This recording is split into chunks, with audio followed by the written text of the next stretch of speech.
Hello, this is Latvian Diaries Abroad. I'm Kitty. And I'm Liggy. And today we have a guest on our podcast. It's Daniel, and we're going to talk about school systems and the differences between Latvia and the UK. Daniel, do you want to say a few words about yourself? Yeah, my name's Daniel. I am 27 years old and I currently work as a special needs teaching assistant in North Wales. Awesome. Exciting. So it's even more appropriate that we have Daniel here because he is working in the school system himself right now. I didn't prepare the questions in front of me. Do you have to? I do. So Right. The first question is, at what age do you officially start school? So officially in the UK, it's 5 years old, but it's up to the parents. It can be 4 years old, but legally, as soon as they turn 5 years old, they have to go into the school system. So I believe I was 4 when I entered primary school education, but 5 years old is officially the age. Okay, so it actually is. Because I was confused when I see on vloggers or bloggers talking about their kids starting school, and they say they start school and they're only 4 years old. I'm like, what? That's crazy. Yeah. Okay, that's interesting. Well, for us in Latvia, if nothing has changed, is 7 years old. You absolutely have to start. 7 years old is the school, but then we have some do have the preschool. Children do start at 6. It depends when their birthday is. So, for example, my brother's birthday is in November, so he started when he was 6. If that makes sense.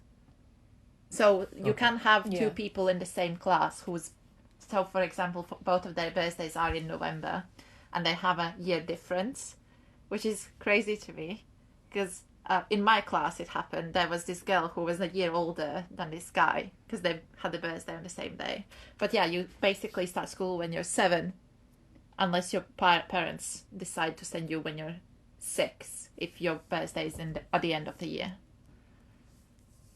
Okay. Yeah. Interesting. But then we do have this, you have to be prepared to go into school. So there are 2 years of, we call it the kindergarten education. That kind of prepares you. You need to know how to read the letters or write the letters. Some very basic knowledge before you go into school itself. But yeah, But you can start it when you're 2 years old, basically. Even younger, I think. But yeah, we call that kindergarten. Then you have to start it when you're 5. So yeah, just for them to make sure that you know how to write. Yeah, exactly. So yeah, it's interesting. Yeah, here it's 2 years old, and we call it nursery school, and 2 till 5, and they don't actually teach you anything. It's more of a daycare sort of thing, and I think the main thing is get how to interact with other children, and get on with other kids. That's kind of the core of it, and then as soon as they enter the school system, that's where the learning begins. Yeah. I think now it's not optional. People can do that here as well from 2 years old. Yeah, you can find these little. I don't think they teach anything actually, do they? They I kind of do. I was never part of it, so I don't know. They do, because my mum works as a kindergarten teacher.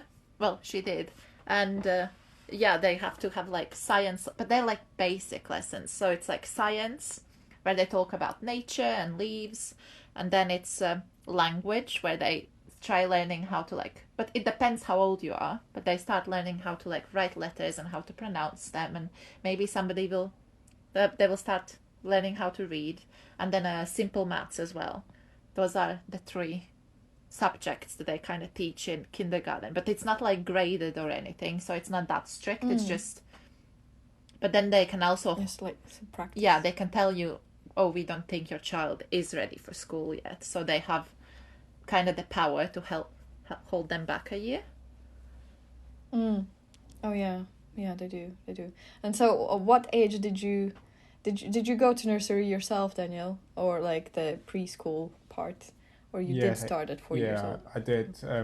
Actually, my mother worked in one, and I think for 2 years of my nursery education, my mother was actually kind of with me, so but I don't remember Aw. much about it. So yeah, but she was like an assistant sort of thing. So yeah. That's cute.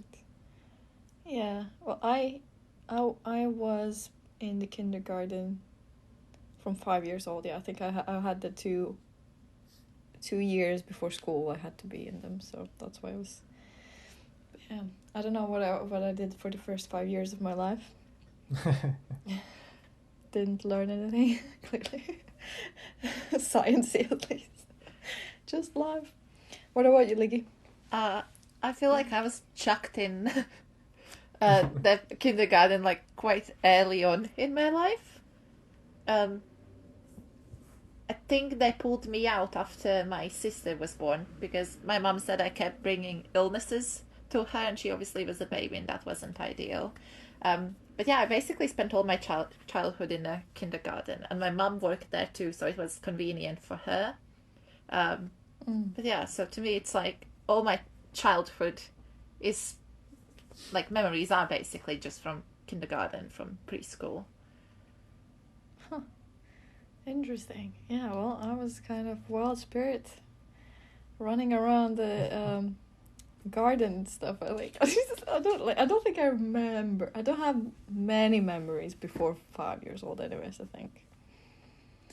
Okay. Well, that's we have covered that. I guess the next question would be I know you guys in the UK it's quite popular to go to private schools and almost over the public schools. So what is your experience, Daniel? Did you go to public or private or?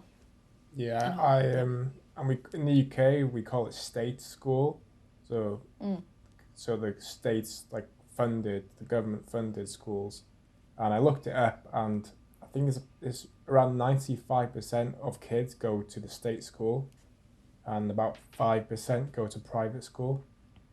Then and it is quite a complicated system because even under the state school, there's like independent schools where they receive funding, but they have like their own structure, and they don't have to follow the national sort of standards.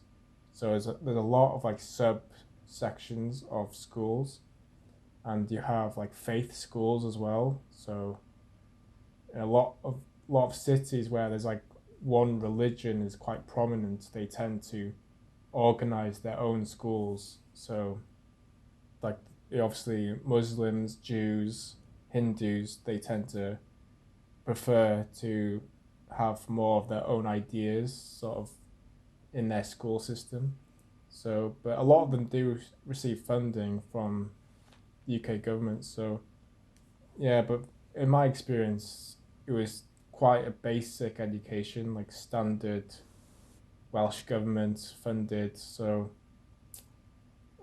actually, my primary school education was very Welsh. It was because the part of Wales that I live in is there's a lot of Welsh speakers, so I was kind of sent to the nearest school, and it was very Welsh, and then I struggled a bit with that because I didn't speak Welsh at home. So when I went to secondary school, so we leave at 11 years old, and I went to a school that was a bit further away. It was about 10 miles away. I had to get a bus, and I lasted about a year in that school, and then I decided I can't do this because it's all Welsh, and I decided to move to the school that was actually closer to where I lived, and it was more English. Like this, it was the staff were more English, and so that's what I decided to do when I was 13. I moved to a more English school, but it was closer to where I lived. Yeah, it almost made more sense anyways, but interesting. But oh my god, you saying the faith schools and everything, and actually, yeah, made me realize there is like extra complexity in the UK of the schooling system, because there's so many different ethnicities here, and different religions are being represented. In Latvia, it's not as much as of a case. I mean, we have some religion schools, but I don't think it's just for the religion. It's not for the education as a whole. You can go there like as an extra thing, right? Do you know, Liggy? I think so, yes. I know that, for example, when I started school, there was an option to take religious classes. So it was like once a week that you were just taught about God and everything. But that was parents' choice, if they wanted to or not. And I think it stopped after like the fourth grade, maybe. I don't think it was that popular anyways for us. Yeah, I remember there was a thing you can choose between either religion or ethics, I think. Which is interesting. Yeah, so for the kids who didn't choose religion, they would go in ethics classes. I was never part of the religion class. I think my sister did go to some of them, I think. I remember them receiving some packages, and they had like this Bible book in there and stuff. See, I remember getting the Bible book for children, but I don't remember attending the classes. So, I don't know what that's about. Maybe I did attend them, but I've just blacked it out.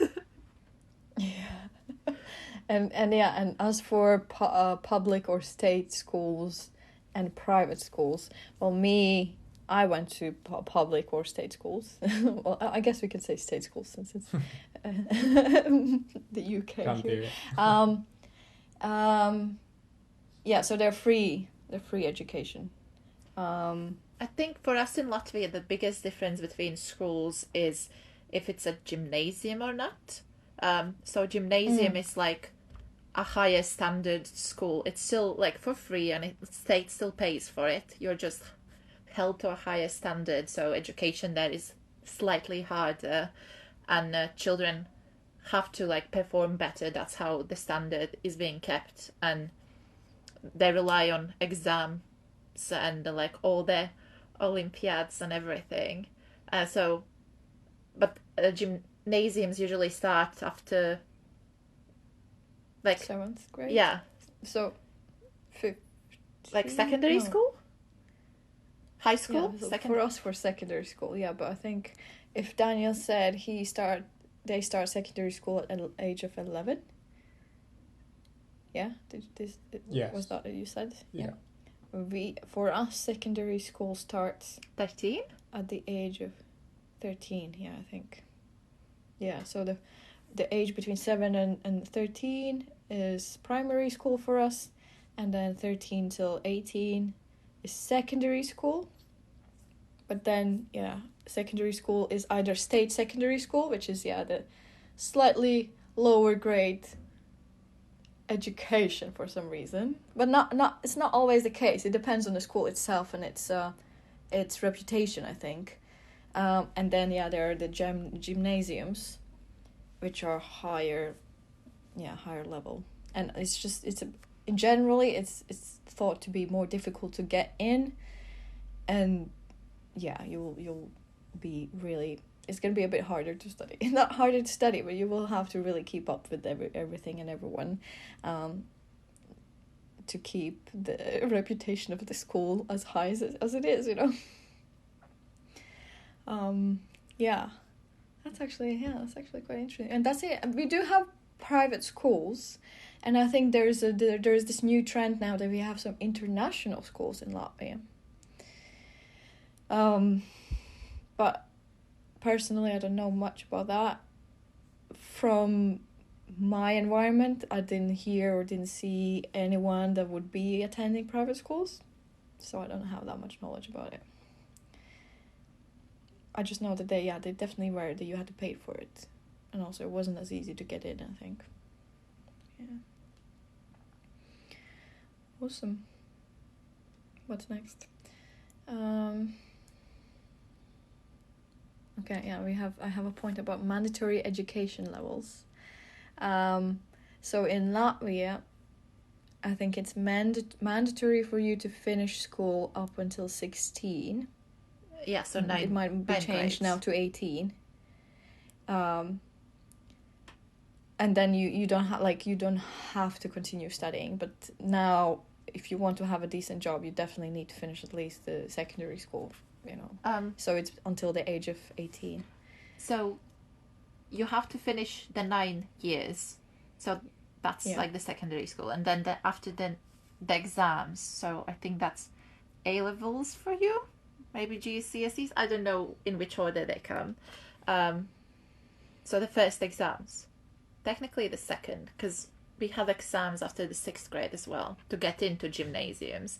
But yeah, so after the 9th grade, you could choose, that's it, I'm done with school. Some children, what they do, they say, I'm done with school, I'm gonna go to like a college where they're gonna still teach me basic maths so I can pass my like final exams, 12th year exams. Plus I'm gonna like learn how to do a certain role, for example, plumbing or arts or something like that. Woodwork. Yeah. So they can choose that route. Skill. Yeah. Yeah. But it is more popular to just go to high school, finish your 3 other grades, do your exams, and then go to university. I think that's the more popular choice anyways. But yeah, you can't technically after 9 years be like, I'm done with school, I'm just gonna work in retail forever, if you want to. Yeah, it's just, you wouldn't have a lot of career perspectives if you only have those 9 years of school, obviously. So it's almost, even though it's not mandatory to be till 18 in school, you'll end up being in school until you're 18 anyways. We technically graduate when we're 19.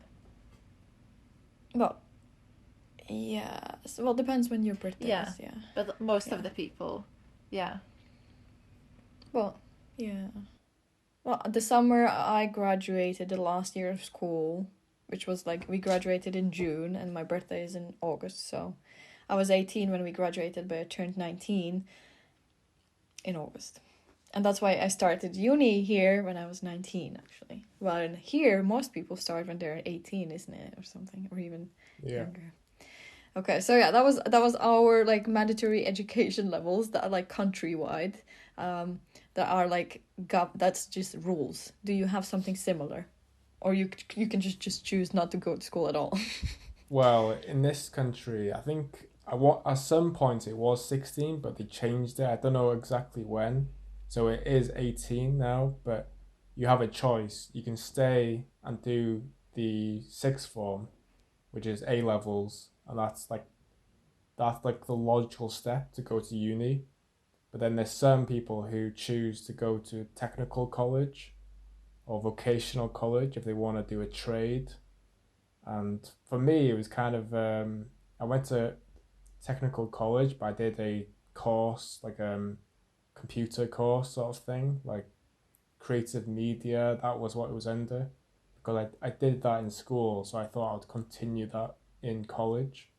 So I did that for 2 years, and then I decided to go into vocational. So I did an apprenticeship, and that took 3 years. So a lot of my time was spent in the college system, which is obviously below the university. And then, then I went to university finally. So I went through everything until I got to university. But that's my personal journey. Yeah, you literally tried it all. So you said technical college. I think that's how we call them in Latvia as well. Well, in Latvian it's technicums. But yes. But I think, what's weird with the college, like the word college? I think in Latvia, when you finish the 12 years of school, you can go either to college or university. And then college is kind of like, it's still like almost like a university, but not entirely. It's just not. I don't know why are we calling colleges if it's not really the same for like I think they're just countries, voice universities, I suppose. Yeah. But I don't think we have that many of them. Although I feel like we don't have that many universities in Latvia either. I think we have only like 5. But Universities? yeah, I don't think we have that many. Good question. Maybe we do have more. But yeah, like there isn't that big of a difference that I know of. I just know that university is meant to be better than a college in Latvia. Yeah. Yeah, and I think both of them are still, you have to pay for it in most cases. Unless for university, well, like you will know more about it. If you finish school well enough, you can get these budget places in university. So you don't have to pay for your place in uni. If you keep a certain level of your grades and everything, yeah? Is that correct? Yes, they look at your exams. Sometimes they will ask you to sit an exam before you apply to uni, and then look at the grades and just like rate you all, like all of the people that want to participate in a certain, I don't know, subject, I suppose. And then it also depends on the university, how much money the state has given them, well, the country. And yeah, for example, when I applied to computer science in Latvia, I think in my year there were 300 students trying to apply, but there were also like 300 spaces. I got it for free because I made the top, whatever it was. But in some places, thank you. But in some subjects, for example, they will only have 10 spaces for like students in general, and then only the first one, like the top marks, they will get it for free. But then if we compare the prices, it's like now looking at it from here, where it was 9 grand a year. In Latvia, it's like 1,000, maybe 2. It depends what you're studying, and obviously, then it feels like a lot of money. Uni. Yeah, but here it's like, nothing. Yeah. Yeah, so it's in general it is much cheaper actually in Latvia. Yeah, and some unis but then again pay you monthly. Like if you are a good student, they can be like, oh, you've done well. There's like, they call it stipendia, but it is like 90 euros a month. So it basically just pays for your bus tickets, but still good enough. It's something, I suppose. Yeah, it's something. I mean, especially if you don't have to pay for the education itself, and then you'll get extra money coming in. Yeah. That's about uni. I don't know why we started talking about this. Well, we reached the university level of education, so yeah. I mean, I haven't studied in Latvian university at all. After school, I came to the UK, so I have 0 experience in that area. Besides, I mean, I did look at some Latvian universities, and there were some of my favorites and stuff. There are universities that don't provide any free spots whatsoever at all, like the Stockholm School of Economics. They're quite the exclusive university.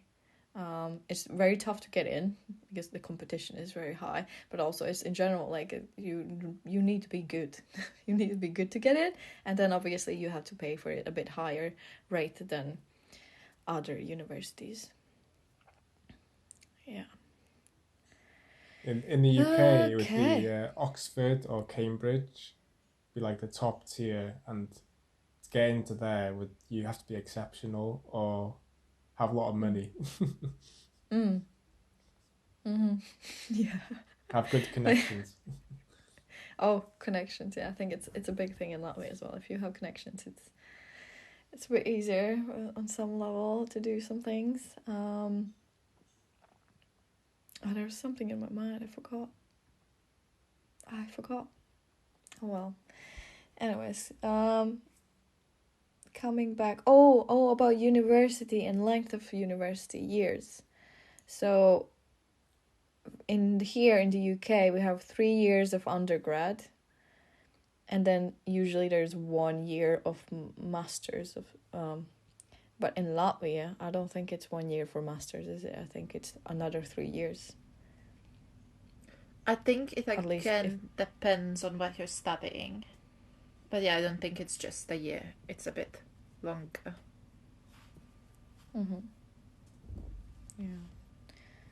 Yeah, if I remember correctly from my aunt studying, I think it was for her like an additional 3 years or something.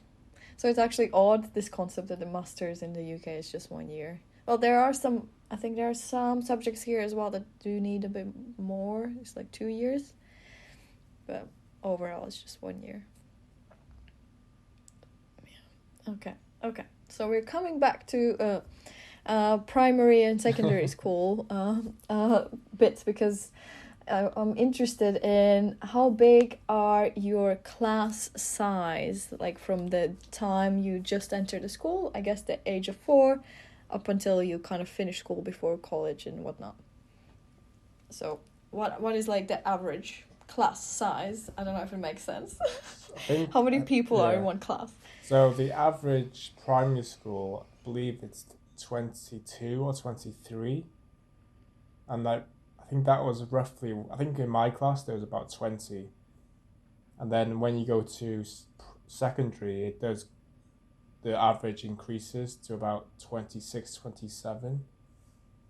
But I remember when I was in school, which was over 10 years ago now, I remember my class being at least 30 in my class, and it did feel like it was a bit too much. The teacher couldn't really control the class because kids would talk to each other, and she'd be trying to address the class. And so I think smaller class sizes is ideal, but obviously it's a complicated issue.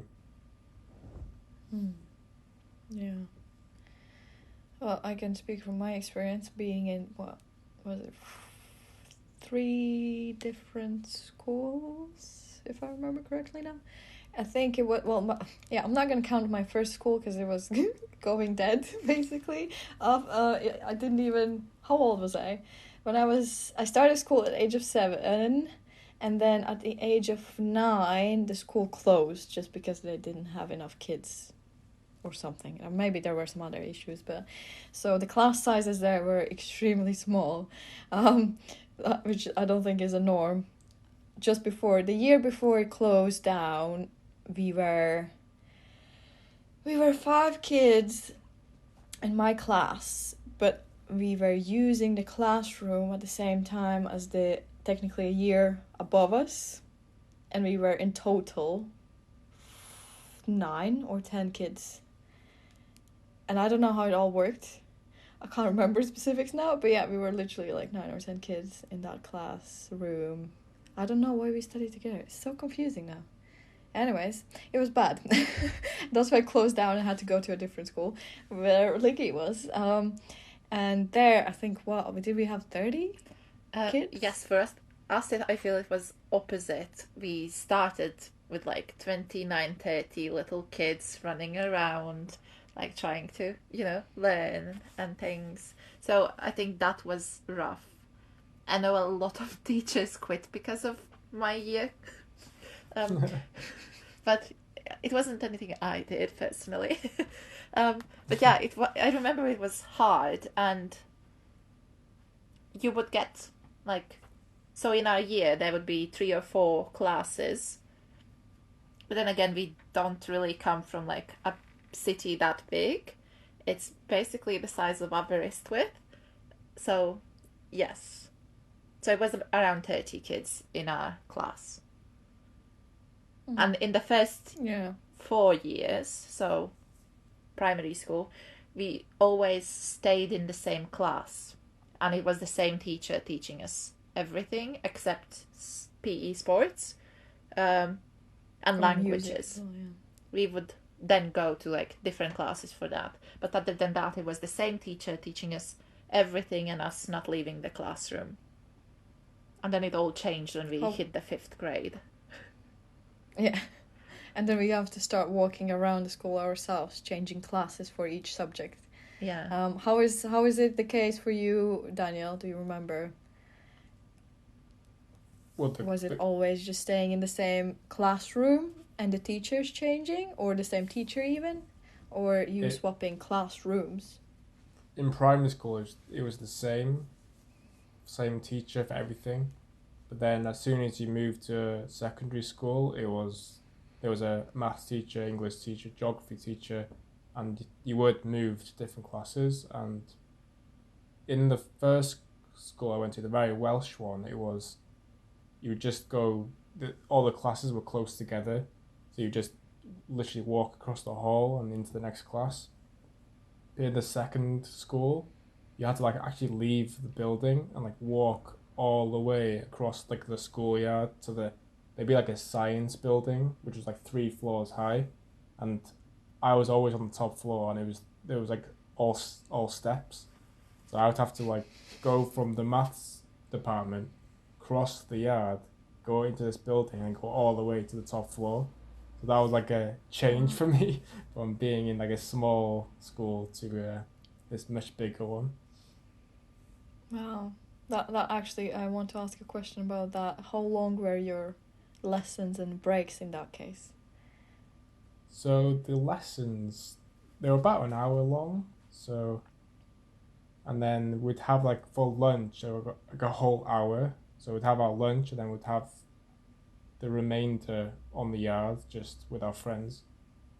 So, and then we also had, I believe, like a 15-minute morning break between the first and second lesson. And what time did you start the school then? Oh yeah. Like the school day. So officially we have to be in so we had like a class where we signed in secondary, so from 9 till 9:15 we'd go into this class, and they would make sure everyone was accounted for. And then you'd go to like your first lesson of the day. So you'd leave that class and go to like English or math or science. And then you'd have your first lesson of the day, and then you'd have like a 15-minute break. And then you'd go to your second lesson, and then lunch, and then there should have been 2 more lessons in the afternoon.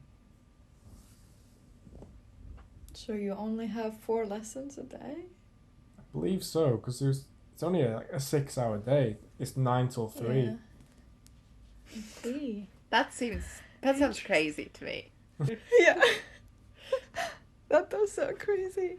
Okay, so for us, school usually starts at 8 a.m. Yeah, or 8:15. They changed it in my last 2 years, I think. Yeah, for me too. I think it was 8:20. But then again, I don't know if it's like everywhere or it was just my school.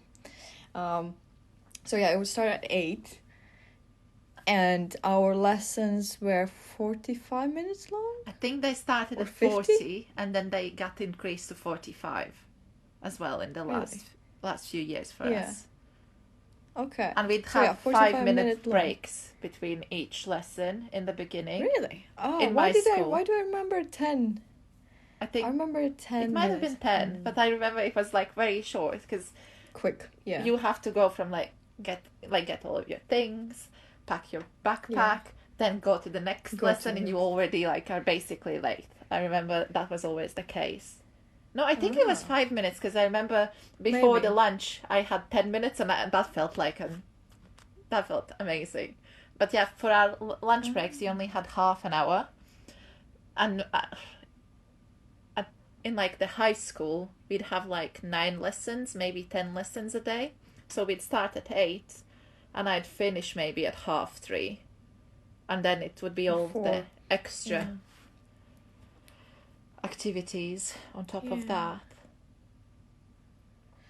I can't remember about the lengths of my lunch breaks before the last few years of the school. I think maybe 45 minutes as well, actually. It wasn't a full hour for sure, I think. For me, it's always been 30 minutes in every school. Okay. Yeah. Well, yeah, I can't recall it now properly. But yeah, we would have at least 8 to 9 lessons a day. And it's different, it's language, it's the math, it's the chemistry, physics, biology, everything. Well, it depends what level of education you are at and that kind of lessons you're gonna get. But yeah, we had 8 or 9 lessons a day. That's crazy. And we didn't have, like, for me, for example, we didn't have, like, as you said, that you have to sign in. Each teacher would, at the beginning of the class, while we started doing our work, then they would, like, note on their, like, educational system. Yeah. And then they would mark if you're present or not. So technically you kind of were able to skip classes, but you weren't, because teachers would know, and you still need, like, a permission slip from your parents or from the doctors, and it was very strict about it. But yeah, it was in every class. So yeah. Mm-hmm. Yeah, that's right. I remember sometimes it depends on the teacher. They would either call your name or surname, and you had to say that you're there and stuff. Yeah, and also initially, at the beginning of our education, we didn't really have those electronic systems. Each teacher would have their own teacher's diary where it was a special page for all the kids' names and stuff, where you can like tick if they're present at a certain day or whatnot. But then at some point we introduced this e-class, and even you as a student, you could access it and see your lessons, you see your grades and homework or whatnot. But that didn't happen until I think secondary school. It was quite late. 12, yeah, I think at age of 12, I remember maybe it kind of started. And they could email your parents there too, because your parents would have access to that system as well, and that was quite, I don't know, I found it scary. Although I was like a perfect student and I never got into trouble, I was always scared that they would email my mother and be like, oh, she's not done this and that. Or, I mean, I don't know, the fact that parents could just check it whenever they want. Sometimes you get a bad grade and you're like, you could just not tell them and they might not know. But now with the system, they could look at it and see. Although, well, for me, my parents weren't really looking at those things. It was more up to me. But obviously, I think if I was doing not the best and like failing most subjects, they would reach out to the parent anyways. What about you, Daniel? Did you guys have any like this online system? I imagine yes, and if so, I don't know. Do you remember much about it? I don't remember, and I think back then it was more like they had the parent-teacher evenings, where they would organise, an evening where your parents would come and just talk to other teachers. I remember not long after I moved to the new school, like my parents came and the teachers didn't know who I was because I was at the back of the class and I hadn't made an impression. So they came and they were like, so how is Daniel doing? And then they're like, who is Daniel? And I'd just be there hi, it's me. It was What, so the teachers didn't introduce you to the class before, like when you I think they joined them? did, but then I think after that I just didn't make an impression. So they had like 25 kids on average. So and when you're like 13, 14, you don't make much of an impression. You kind of, and if you're a quiet kid as well. So after that, they got to know me a bit more when I was 15, 16. But yeah, there was no like digital, sort of software to like for parents to see what you're getting up to. So it was more basic back then. Okay, interesting. Although our age difference isn't that big. But also, I imagine it might depend on the school as well, maybe. Because now in Latvia, the system is, for every school, it is the same. Right, I think. Well, at least, like, the state schools. But it was very convenient, to be honest. At some point, you could just always check your lessons and homeworks, you didn't have to write it down. Because, we used to have our own, like, proper paper diaries to write our lessons in and our homeworks initially. Yeah. And we gave After up on that, you kind of just, yeah, they really did. It's like you can't trust the kids to write down their homeworks, I guess. Wow, yeah, that's very interesting. Because you would think that a place like the UK, they would probably have something a lot more advanced in this area. But interesting. um, yes. We talked about changing classrooms or not. Okay, so now the next point we have is dress code and like any limitations, your clothing wise and stuff like that. For my experience, none of the schools I went to had school uniform.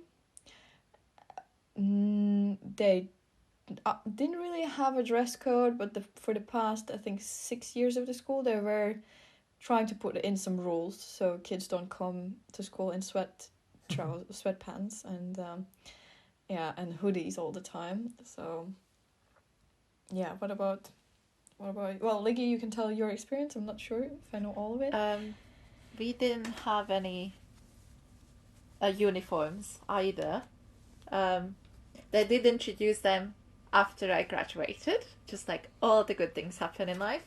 But I don't think that's even that strict, because it's just like, because by looking at pictures now from the school children, like online now from my old school, not all of them are wearing those uniforms, so I think it's just like a preference if you want to or not. And we don't have like that big of a thing as like, oh, buy your school uniforms, because like Tesco sell them, M&S sell them, and I think it's crazy, because for us we could go in jeans, we could go in skirts, basically anything that isn't too crazy, because I feel like if you basically look naked, the teachers will be like, okay. Yeah. I don't think they would send you home. They might be like, put something else on, because most of us... Or don't come like this the next time. Yeah, it wasn't that strict, and it wasn't even that strict about the shoes. They would recommend us to swap the shoes in winter time, or just like in general, because in winter it would be like boots and we would drag the snow in. But it wasn't that strict, I don't think. And about limitations, yeah, I never saw anybody get told off about anything. And people even had like colorful, crazy hair, and yeah, it was and makeup and stuff. Yeah, I mean, I feel like I remember some teachers maybe like kind of discussing that. It was like up to like in your own class teacher would sometimes kind of say, okay, well, like don't go overboard with like crazy makeup and stuff, but like they didn't. Yeah, don't remember it being like such a big thing that people would be banned or something. I don't know. Yes, but we did have like some days when we would have to come in our celebration clothes, which for boys would be like almost a suit, just like a white shirt and smart trousers, and for girls it would be a white blouse with a black skirt. So you would do that when it's the 1st of September, when you actually start school. We should talk about that as well. The last day of school, like all of the like Latvian Republication Day, like that one, and then all of the exams, like you would have to. I don't know. It's like just to present yourself better. I don't know why we had to. Yeah, for certain dates. Yes. Yeah, that's right. Okay, Daniel, now it's your turn. Yeah. About school uniforms, I'm excited. Yeah, for me, it was all through my schooling, really, up until technical college. So primary, secondary, we had a set uniform, black shoes, tie all the way up, and a lot of the kids would pull their ties down as a rebellious, action, and then always, whenever a teacher walked past, pull your tie up, but then they'd pull it up, and then once the teacher left, they'd just pull it down again. But I'd always have mine like halfway, so I wasn't like a complete rebel, but I'd have it like. Because also it's hard to breathe when the tie's like right up against your throat. Yeah. But yeah, I actually enjoyed having the uniform because I get kind of, even to this day, I like get kind of not stressed, but like I'm indecisive about what to wear. So knowing that I could just put a uniform on and go to school and not have to worry about, what other kids are wearing, I kind of liked that. I have a question then. Do you think your indecisiveness now about like clothes is because you had to wear a uniform? Oh, childhood trauma. Could be. Or like just the fact that you didn't practice it, early on. Like I made all of the Pick your mistakes clothes. when I was 12. Like I looked ridiculous going to school. I got the chance to like experiment. Because we did have days where we had own clothes day on a Friday, like every couple of months, or I don't know when it was, but on special occasions, if it was like a charity thing, so you bring like £1 to school for a charity, but you wear your own clothes, and I would hate those days because I didn't know if I had like the most up to date stylish clothes, so. Yeah. And I think it's So unfair on like the kids who come from poorer backgrounds as well. They would have to come to school, and then the more affluent kids would like be wearing the latest clothes. yeah, that's I wanted to mention this. I think in Latvia they have tried to introduce uniforms quite a few times. It seems it never really fully went there. But I think the reason why they tried to do it was so kids would be less bully towards other kids that don't have as nice clothes and stuff. I'm not too sure, but I do wonder if it actually works. I do. Well, by the sound of it, it sounds like the bullying is quite a high, like it's a big thing in the UK schools. So I'm not sure like if the uniforms do change that much. I think yeah, I think it's a small thing where maybe like if there was own clothes all the time, like it might affect bullying slightly, but obviously it's a wider issue where you know Yeah. a bully will find anything to pick on. So Mm. I feel like just a Yeah. kid with, you know, not up to date clothes would be that's just an extra thing for the bully to pick on. So maybe I don't know. Yeah. I mean, yeah. Looking back, you could tell. You could definitely tell from clothes who's coming from not as wealthy background. I've But never at the same seen time, I feel people like get bullied over it. yeah, yeah.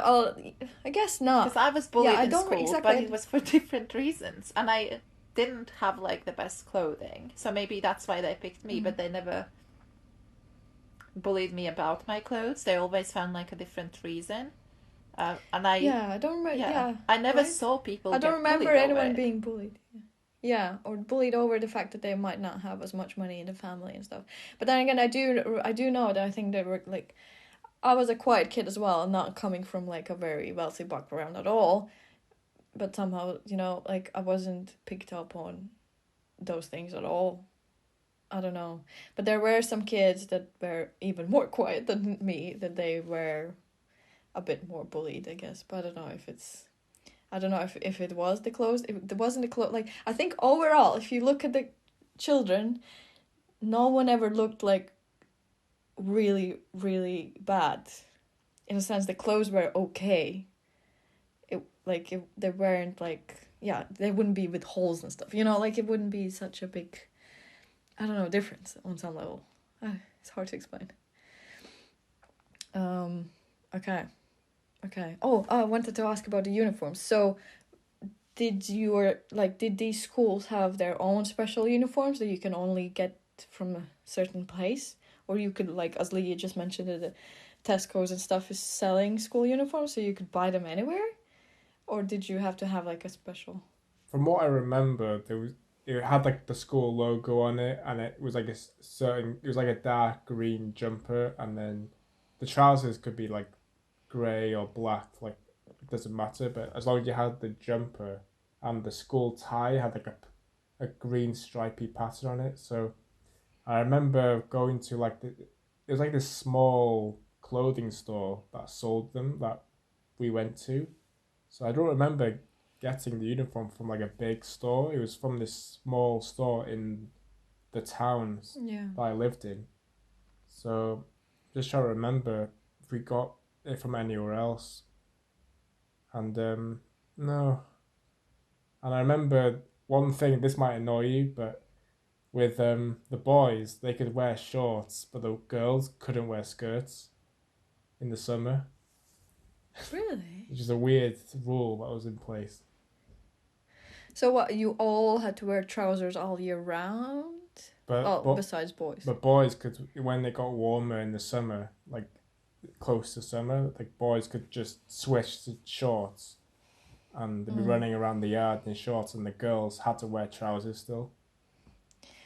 Okay, that's interesting. But I feel like I've seen a lot of school children.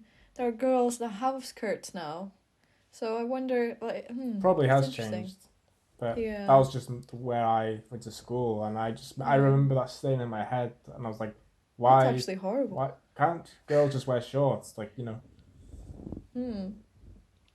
Yeah. Yeah. Wow. But for us girls, like in Latvia, I think it was recommended that you do wear like the black skirts for those like exam days, like those special days. But we still could wear trousers as long as you look smart. Nobody really minded, so it wasn't that strict even then. And I feel like even if you did turn up in casual clothes, the teachers would be just like, oh, you forgot to, like, they wouldn't be that mean about it either. Yeah. They would just talk to you about it, and the other classmates would kind of be like, oh, you forgot. But nobody would get bullied about it either, I don't think. Because it's just to show respect, and I don't know. It felt nice to dress up once in a while, because we didn't have the uniforms. Yeah, exactly. It was quite nice. But I think with skirts though, with girls, even without a uniform, we did have but probably like this recommendation that it shouldn't go shorter than a certain level. Wasn't that a thing? I think yes. It's when you stand up. It shouldn't be. It has to be reach your fingertips. If it's shorter, then that is too short. But I don't remember any teachers stopping the girls and checking that. So but then maybe none of them wear that short. I don't know. But it wasn't strict at all. Yeah. Okay. Well, that's the clothing. That was a big discussion. That was interesting. I was actually I was genuinely interested in how that works. I wish I had tried like a year with a uniform or something. I think because like parents still have to find some clothes, for your year ahead, so it's still stressful. So instead of you running around all kinds of shops, you can just take the same thing for everyone. Like you don't have to look around that much, I guess. I don't know. Unless you have to go to this specialized shop. But I think it's probably... I imagine trousers and stuff you could get from anywhere. It's just that jumper that has the print on. They have to get from that school specific. And the tie as well, like a specific tie. Yeah. Okay. So, while we're like on the clothing stuff, I think backpacks and stuff kind of leans into this question as well. Do you guys in the UK, for you specifically, that you experienced, Daniel, had to have your backpacks like on you all the time, like changing classrooms and stuff? Or did you have lockers, or you didn't need anything, so you didn't have any bags at all? Yeah, we definitely had backpacks because we had our pencil case and our textbooks and our notepads, and if we had packed lunch with us, if we were not having school dinners, we would have a packed lunch in our bags at all times. I do recall there were lockers, but they were from an older time, but they were never used. They were from like, kids in like the 80s would use them, and then they stopped being used for whatever reason. And then when I was there, like no one used the lockers, and I remember walking through the hall and just seeing these lockers there, and they're all rusted, like they hadn't been used in years. I was like, oh, why don't we use them? I never asked. Like, I just got used to carrying my backpack everywhere. Yeah. And did you have to then carry like your textbooks and everything all the time? Okay. So did you so you were bringing them home as well. You just had one copy of that textbook that you had to take care of yourself. Okay. Interesting. I thought you guys had lockers. And did the Or school that would be a provide lot the more. textbooks, or did you have to buy them yourself? Usually it was provided, and I think most of the textbooks were kind of, we put our name on them, but they stayed in school, so it belonged to us, but it was kept in the classroom. So when we came in for our lesson, we looked for our books, and oh, that's my one, and then you used it to learn. But we had like, you know, notepads and books where you wrote into, so that's usually was taken home because if you needed to revise for whatever reason. And yeah, it's really hard trying to think back to that time because I wasn't a big fan of school, so I kind of blocked it out for many years. So Oh no, we're unleashing some trauma so now. not so much trauma, just that I just wanted to get out of there, you know, like. Yeah, yeah. Okay, so that's interesting. Yeah. Well, for us, it was always backpacks. And also with all the books and notebooks and stuff. But for me, in the last 3 years of my school journey, the school did have some lockers, but there weren't in like they were quite tiny and they weren't enough for everyone. So I know that my class we were sharing, like two people would share this one locker. Um, so it was me and my friend, and then we would leave some books that we wouldn't need for a certain amount of time in there, and then just kind of take them when you need them for homework or whatever. But yeah, it wasn't. I don't think it's a big thing in Latvia at all. Lockers. Liggy. Yeah, no. For us with the books, the library would give them, and then it was this big deal because you got your books and then you had to go and get them like professionally like covered in these plastic like coatings to protect them. Covers, because obviously yeah, it's not yeah. your book, you want it to last and prolong its life, and you couldn't like draw on it, and then at the end of the school year you'd have to take all of the coverings off, and you would be stressing and like trying to erase if you like wrote anything in there, because if the book wasn't in a good enough life, Condition, I suppose, the school might have asked you to purchase a new copy or like pay fines about it.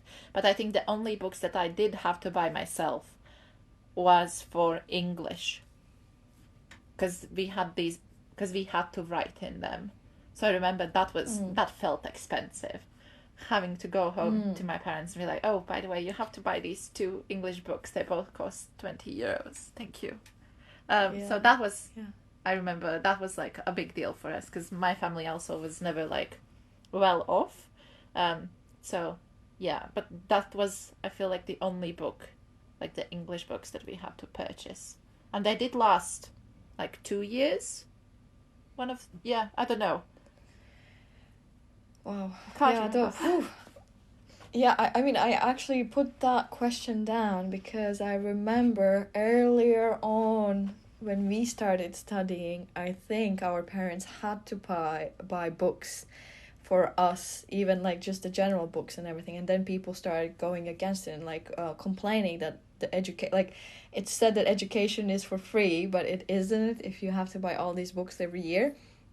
So I don't know at what point exactly changed, but yeah, then we started having this that school libraries would give out the books to you personally, but then you would have to give back.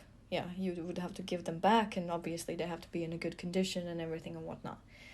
And also we did have books in the classroom as well. I know for mathematics at least. I think for us it was just chemistry, but I feel like that was more to do with the school itself and how many books they were able to afford to buy. Because, for example, chemistry, I don't remember doing that much homework. Me neither, but for mathematics we definitely did a lot of homework. So I wonder if we had the one copy at home for us, and then because we used, I think my teachers, they tended to use different books. So while we were studying in the classroom, so maybe it was also like something with that. It was enough for the table. Oh, tables as well. We can talk about that. Desks. I know that for us, I think in earlier years, there were single desks where you just one child can fit in there. But then in the later years, we had double desks, so it would be two children can sit next to each other. I've never had a single desk in my life. I'm sure in the first grade or so it was No. a thing. I feel like I remember that. Maybe, maybe, but I feel like they were always grouped. I remember in the first 4 grades, I was sitting with 4 people at the back, and then when you joined, had the weird classroom. I swapped and I was sitting with my cousin, and then you sat in front of me with Law. Well, it was weird. That classroom was weird because you literally had lines. Yeah, that was. I wouldn't say that's a traditional classroom. Yes. Traditional would be now the past few years there would be, I think, 3 columns and there would be double desks basically. Yes. In all those columns. It did depend on a subject though, because I feel like in English we might have had single desks, at least in the earlier years. And I think I swapped schools after that anyways. But yeah, so it's like double desks. There were some subjects that we had like these weird round desks, and it didn't feel like a classroom at all. It felt like you're in like an office or a meeting, and then when teacher spoke you couldn't even see her, and it was just weird and bizarre. But I think that happened when we had, I don't, like when teacher was off ill, and that was like the substitute teacher. Those are weird days. I remember that. What were your desks, Daniel? Yeah, from what I remember, primary school, I think it was a single desk. I think it was only in the last 2 years, because before that, I think we just shared tables because they were so small. We just sat near tables and kind of. But I'm just, yeah, that's all I remember from that time. But definitely in secondary school, it would be usually 2 we'd have like a small table, it would be 2 of us facing towards the teacher. So I remember in English class, I was just randomly put somewhere, and then another student would be just planted with me. And they tended to put you away from your friends. So if you had a friend, they would put them on the other side of the class and just put some random kid next to you, so that. And then I remember like just being silent the whole time because I didn't know what to say to this other kid, and so it was just good on the teacher. Like, you know, she knew how to maneuver the class. Yeah. I think for us it was, you could choose initially where you want to sit, but when some kids started to get loud, that's when she would start swapping around people as well. Well, our teachers. But for me, I was a good kid and I could sit with my friends anyways because we weren't really talking as much. So I wasn't making a noise. I think I was only swapped once. And it was in a maths class. And I remember I was sat at the back and I was sitting next to my crush. And we were making too much noise. So I was sat... They split us and I had to sit in the front. But I think... because I was quite chatty at that age. I think I was like around 12. I started chatting to the guy they sat next... Like, I was sat next to. And then the teacher was like, oh yeah, whatever. Just sit wherever, but just shut up. And I was like, okay, I'll go back to the back. Next to my crush. Thank you very much. Yeah, that's the only time I've been like split. But then I feel like in high school, teachers didn't care that much. Like nobody would ever say, oh, go sit somewhere else. We were treated like adults, I would say. A bit more. But I mean, teachers would still have to call some kids out. Yes. For being noisy and stuff, so I don't know. Yeah, cool. There was something I wanted to... Oh, yeah. Do you remember... I mean, Liggy said that she was... Where did you usually sit when you could choose your seat? Was it at the back of the class then? For me, yes. Usually. Because I was in the beginning of the school, I was always one of the tallest. Because when I started, I was taller than most of the guys as well. So I was like, I don't want to sit in the front because nobody's going to be able to see. And then I realized that it's more laid back and more chilled in the back. And then you can also... I just felt safer there because I could see what's going on. Like, my favorite corner was always either the far right or the far left. So I could see everything. But yeah, it just, like, kind of calmed me because I don't know. Yeah. What about you, Daniel? Yeah, and in primary school, I think I tried to get close to my friends because obviously we had one table to. I wanted to be like close to my friends, like so like right next to them. So usually in the middle somewhere. But then in secondary school, I liked being by the window, so I could look out and just people watch.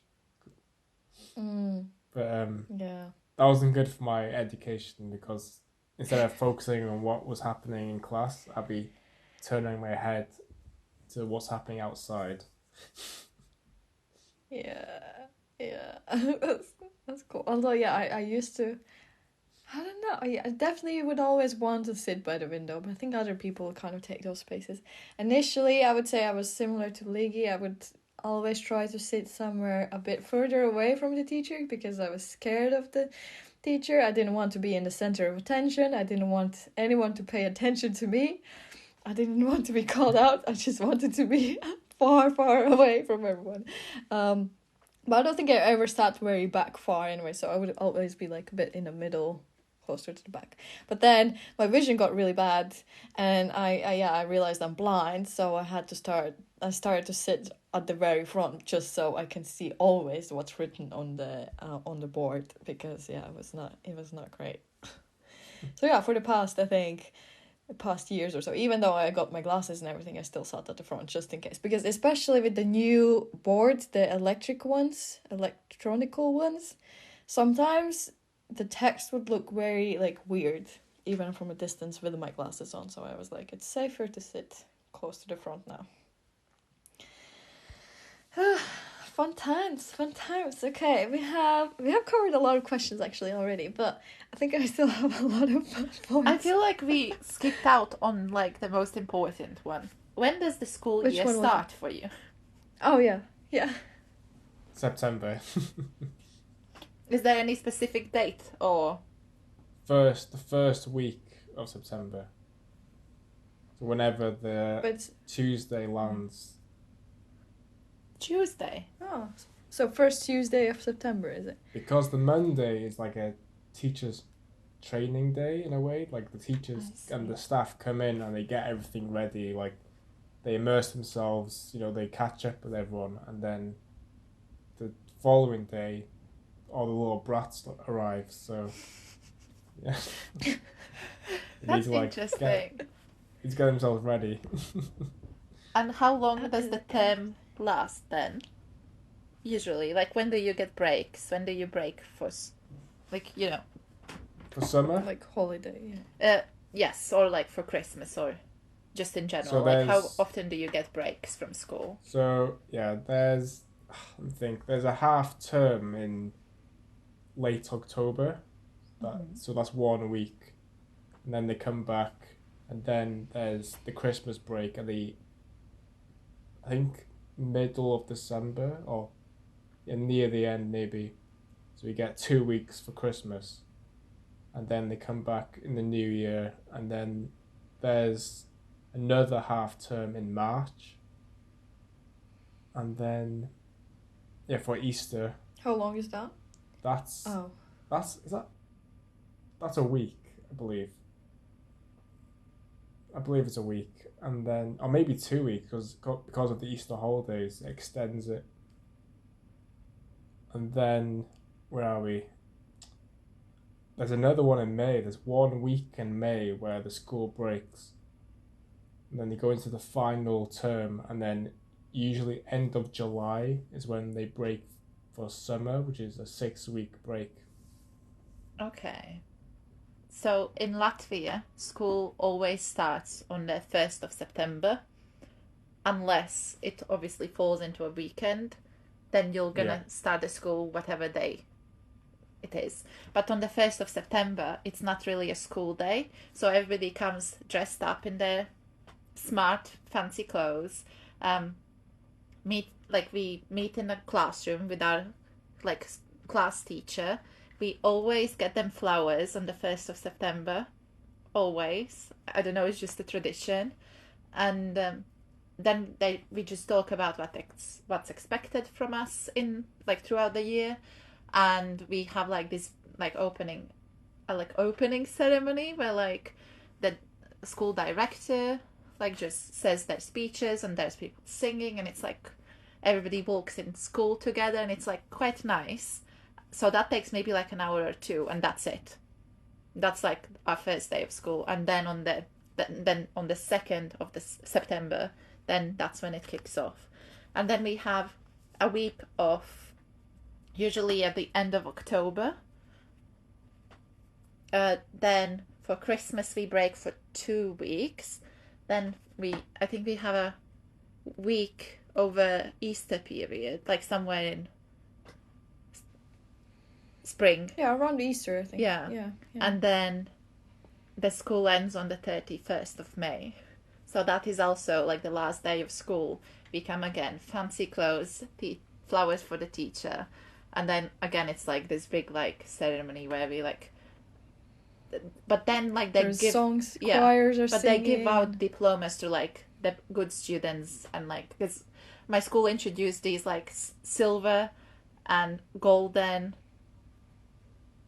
like the cards that end of year cards. Yes, end of year cards where like all of your grades are there, and then like the golden students, I think they didn't have less than an 8, so 8 and above. So in Latvia, there's like a scale of 1 to 10. You need 4 or above to pass, and then 10 is basically 100%, like the best you can get. So 8 and above was the golden one that you wanted to get for your name to be called. And yes, and then for my school, for example, like all of the best students would get like these like passes to go down with the skeleton. Is that how it's called? Or bobsleigh? Yeah, I got that once, but I never went and redeemed it. I was scared of heights, guys. But yeah, so 31st of May is usually when the term ends, unless you have to do exams. If you have to do exams, so on the 9th and the 12th grade, somewhere in the May is your official last day. We call it the last bell. So that's when you get dressed up. The last bell rings for you, and then you kind of have like that last day with your class. And then you still come to school, but you only like for consultations. I think it is. You only like prepare for exams. You don't actually do any classes or anything, and then you sit your exams, and then you have the graduation at the June time. Sometimes maybe like early July. But yeah, so for us, summer is 3 months long, all of like the June, the July, August. So that's the childhood. Yeah. Yes. Do you Daniel, did you have like end of year cards? Yeah. Do you have any like little celebration things that you start the school and you finish the school, and or like some I guess it's not like, it's like a, what is it, a celebration thing that you passed very well? Did you get like an extra diploma or like some cards or something for it? We did have an awards ceremony for attendance. So in the main hall we'd have, and then I think there was only one kid that got 100% attendance, and he got like a certificate and like a gold star and everything. But yeah, he looked very uncomfortable going on stage because the rest of the school were like, "Oh, look at this guy! He thinks he's better than everyone."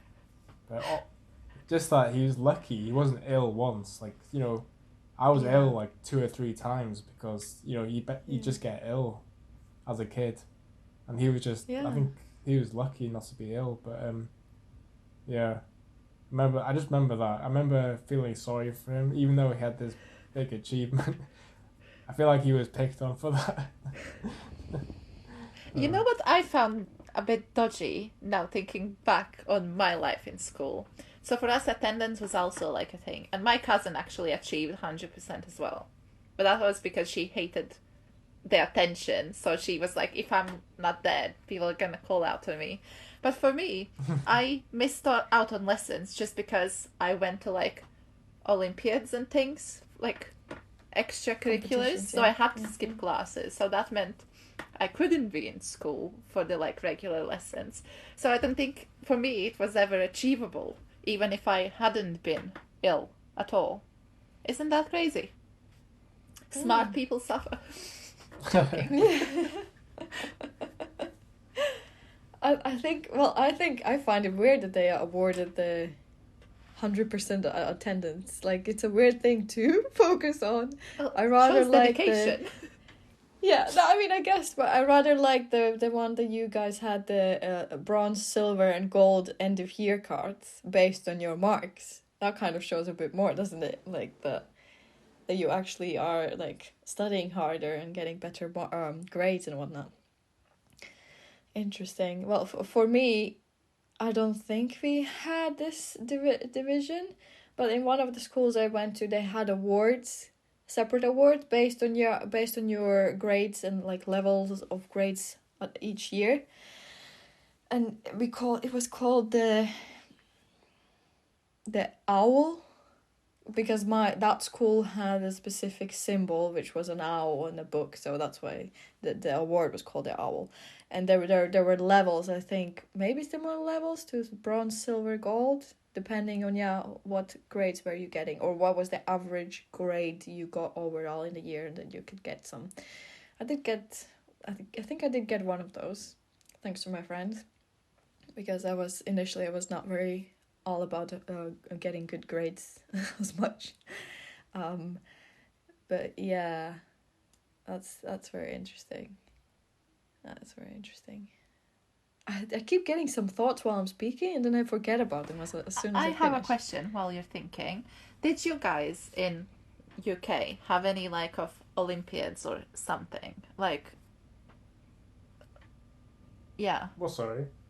Like, did you have, like, in Latvia, we have what we call Olympiads. So it's like extra hard tests in different subjects for you. So you could have them in maths, in biology, in programming, like any subject.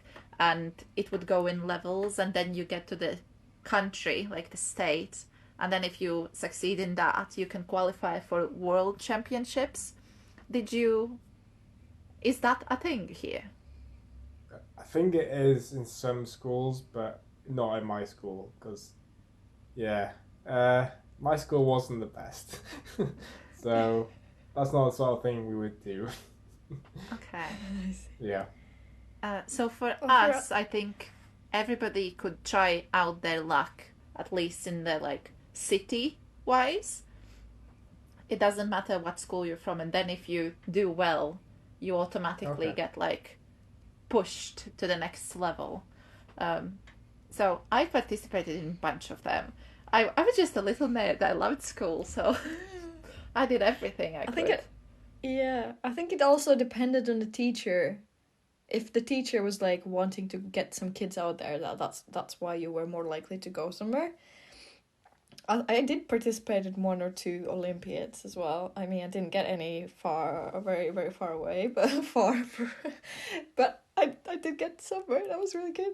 I think I did get to a mathematics one. It was around the time where I started to like mathematics more, so that was very nice.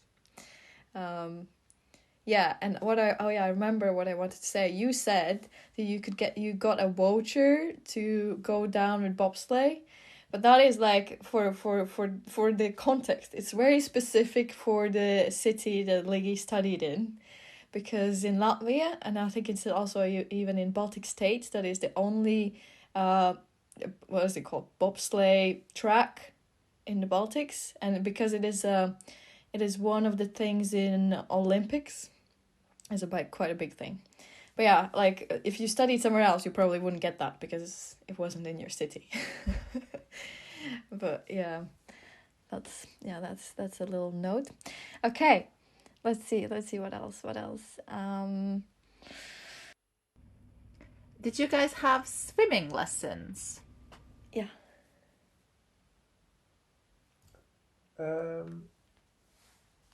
No, my swimming lessons were done outside of school, so it was never included.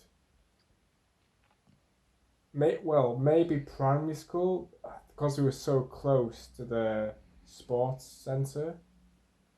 It was very close, like walking distance. I think we did, but secondary, no, because it was a bit further away. So I remember doing it outside of school. And I think I got up to bronze, and then I gave it up because I'm a very good swimmer now because in my free time I continued swimming. But then I have a certificate from, I think I was only like 11 or 12, and I have like bronze. But yeah, but I'm a good swimmer, so yeah, that's nice. Good on you. For me, the first schools I went to didn't have any swimming pools or swimming lessons whatsoever. But then before we moved away and we had to change schools, I think my sister, because she's 3 years younger, she started getting swimming lessons because the school decided to take them to the swimming pool with buses and stuff. And I was actually quite jealous because I was like, wow, we didn't have any of those. Like, no one was taking us to the pool. But then by changing schools, I ended up being in a school that has a massive swimming pool, and a swimming lesson was part of the PE lessons. So I think once every 2 weeks, or like somehow they were changing. So 1 week it would be PE, like all the basketball, volleyball, whatever, running, and then the other week it would be swimming. I did not know how to swim at the age of 12, so that was initially quite scary and traumatic, to go to a school where kids started learning how to swim from the age of 7 at least. So I wasn't the best swimmer initially. I was very slow and struggling compared to everyone else, but eventually I kind of learned how to swim. Yeah. What about you, Liggy? I know, like, initially we were together, so we didn't have swimming pool. No, but afterwards. No, yeah. And then because of the town, like my hometown, is very athletics based, I'd say. Like, they are pushing for it. There's like how do you call that in English? So bicycle lanes everywhere, because they encourage that. Like, they encourage people to just do sports. They built a sports center right by the school.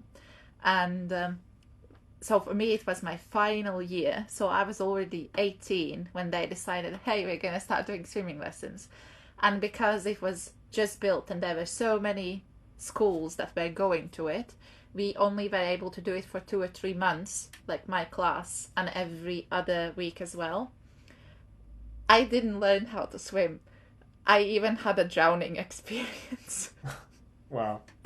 I was bullied for that though, because I remember I started drowning and my teacher didn't know that I was drowning, and then I had to like kind of pedal up to the top and be like, hey, I'm drowning here.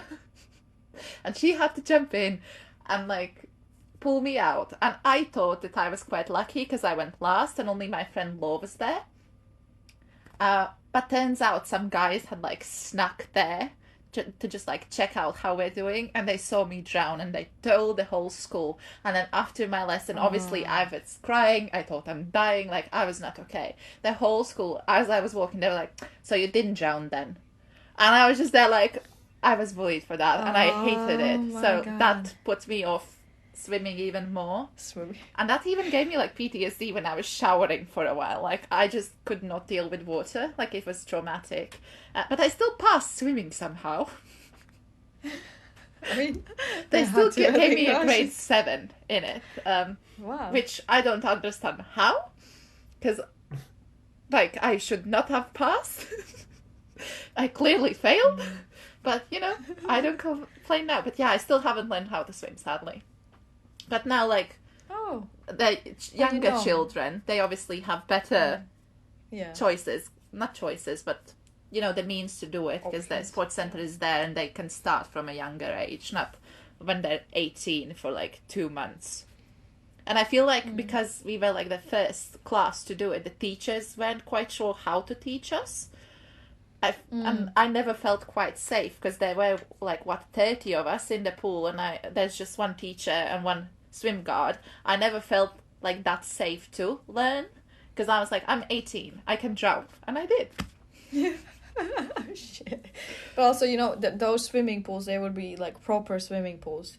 I can't remember the depths, but there was like in the school that I had to change to, and they had like this proper 25-meter long swimming pool, and the deeper end was like 4 or 5 meters maybe in depth. So it was a bit scary. But I don't know. I somehow I mean I could stay on top of the water. I wasn't a very fast swimmer, or I don't think I was doing the correct techniques.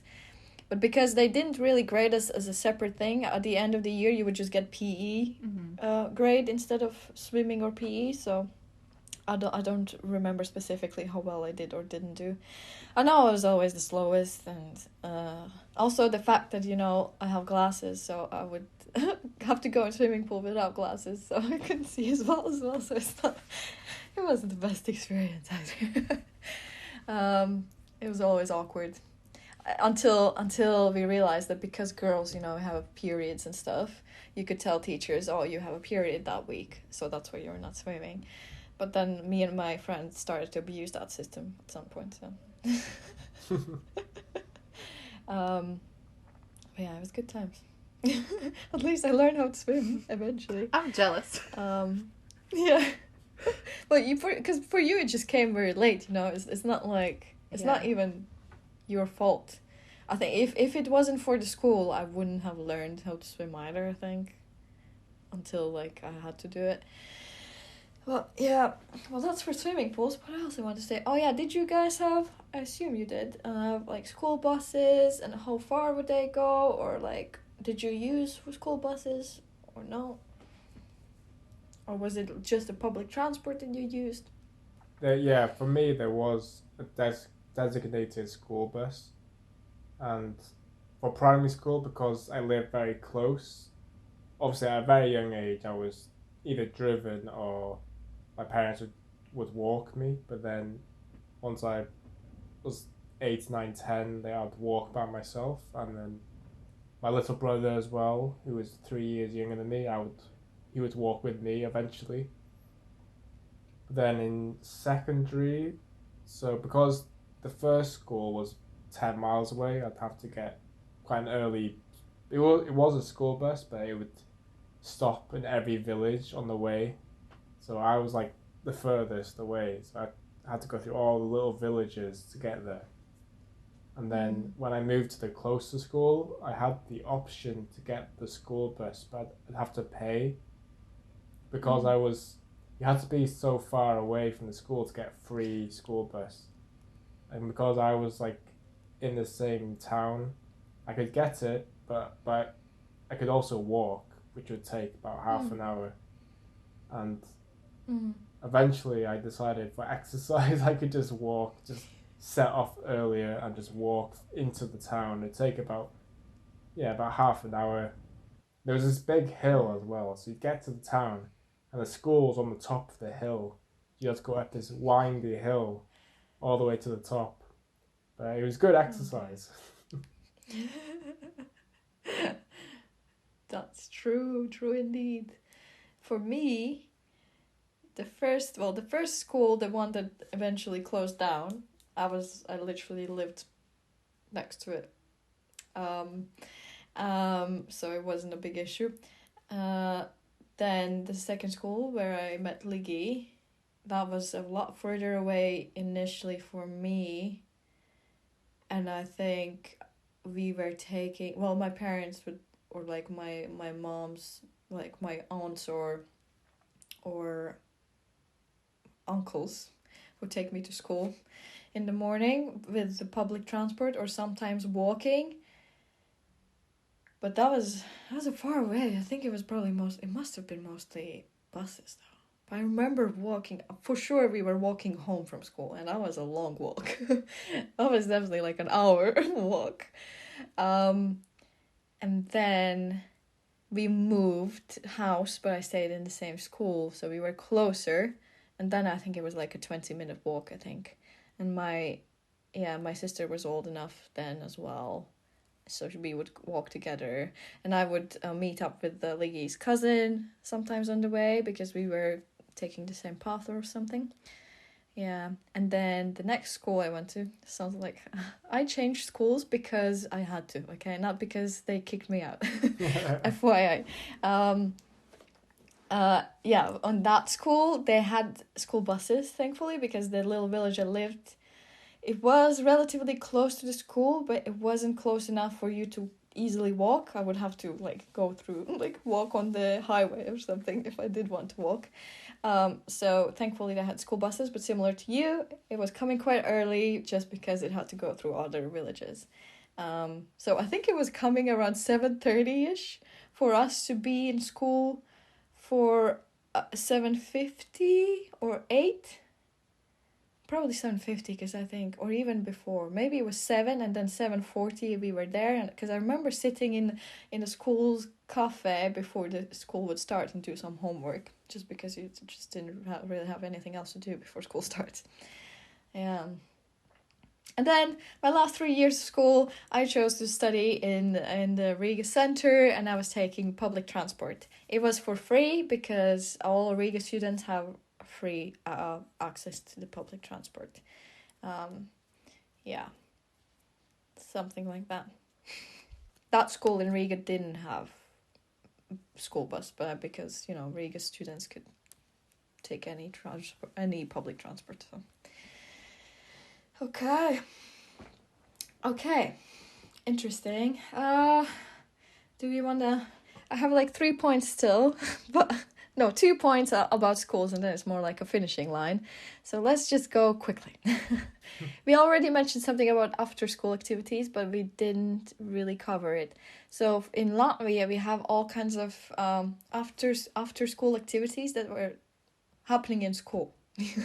There were like little, how do you call them? Do you have any ideas, Liggy, how it's called in English? I don't... Little clubs. Yeah, clubs. Like little clubs. And they would either happen in school or youth clubs. Yeah. And my question is, did you guys have something like that, after school activities in school or school clubs and stuff, or was it always somewhere else? And if you did you participate in some of them? I guess you mentioned swimming. But yeah, please share your... I think I wasn't a very sporty person, so I hated PE. And so I think there were football sessions after school maybe, but I was never involved in them. But I think from what I remember, the only club I joined was the chess club. And there was barely anyone in it really. It was just my 2 closest friends they were kind of nerds, so that makes me a nerd. So I would go to the chess club, and the chemistry teacher would kind of be there, and he would play the kids and try and improve your skills. And I think there was only like 4 or 5 kids in the chess club, and that would usually be... I'm not sure if it was during lunchtime, but it might have been lunchtime, might have been after school. But I remember at one point there was like a big tournament, and other kids from other schools came to our school in the main hall. We had a big tournament, and I felt like, oh, I can go to this because I'm officially a member of the chess club. So I went to the tournament, and I got knocked out in the first round. That's how badly I played. The random kid played me from some other school, and just within like 5 or 6 moves he'd won. I was like, how'd that happen? Yeah. It's okay. Okay, I see. Yeah, I don't know. I feel like our schools provide a lot of like after school activity club things, at least in the ones I went to. Well, one thing was a choir, then it was some artsy bits usually. There would also be some sports clubs. I was never into sports back in the day then, so I was definitely not wanting to be part of those. But I think being part of a choir, maybe in one of the schools, was required because I was in the choir. Yeah, we had one Initially. lesson as a choir, I remember. I think in a Yeah. fifth, sixth grade. That was And, just like a yeah, lesson. when I changed. Yeah. Yeah. But then oddly enough, after I changed schools again, like when I had to leave Ligi, I, even though I had been in choirs before, I had this fear of singing and fear of just being in front of people. So the next school, the music lessons were always difficult for me because one of our like not exams but like things that they would grade us on would be to learn a certain Latvian song and sing it in front of everyone. I had so many meltdowns and cries because of it. I just couldn't do it. I was so scared of it. But anyways, what else? Yeah, there were a lot of things. And me and Legi, when we were studying together, we went to this youth bit where we were doing jewelry. We were making jewelry. And you were doing, was it the leather cutting Leather making, thing? yes. I don't know. Leather making, yes. That was fun. Yeah. I was also... so I followed a friend, I think I was in 6th grade. She was in a checkers club. And I followed her. And I remember I never paid it. Like, you had to pay to participate. And checkers, because we had a music school that you'd go to after class. I did that for the first 4 years and then it got too expensive for my family. But so music and arts school, you could do that. Then there was also like a sports school. So you'd have to pay a membership fee and then you can either do gymnastics or volleyball or like basketball or like whatever. And somehow checkers were under the sports club. I don't know for what reason, but that's just how the politics worked there. And I remember I followed my friend there once. And then because I was a nerd, I kind of enjoyed the checkers. And I remember there was just us two girls and to make like a checkers team to go to like competitions and everything, you needed to have 2 girls in a team. So the coach, he just like illegally let me just stay there, and it was like my, I don't know, safe haven there as well, because things are bad at home. So I loved just going there, and it felt like my little like family with all of the other nerd guys, and they just needed me, so they let me be there for free. But like honestly, that was one of the best experiences. And then my friend, she moved away, so then I stayed the only girl, and I was like, well, they can't kick me out because they need me. So that was lovely. But yeah, I was a part of checkers club, and then I started taking like extra maths and things. But it wasn't like a club, it was just some teachers would give you extra lessons if you asked them for it. And I would sometimes ask for like, hey, could you like prepare me for the Olympiads that are gonna happen later in the year? And then some teachers would be like, yeah, let's meet at 4:00 every Monday in this classroom and we'll like go over things. So I did that. Because I couldn't afford much really.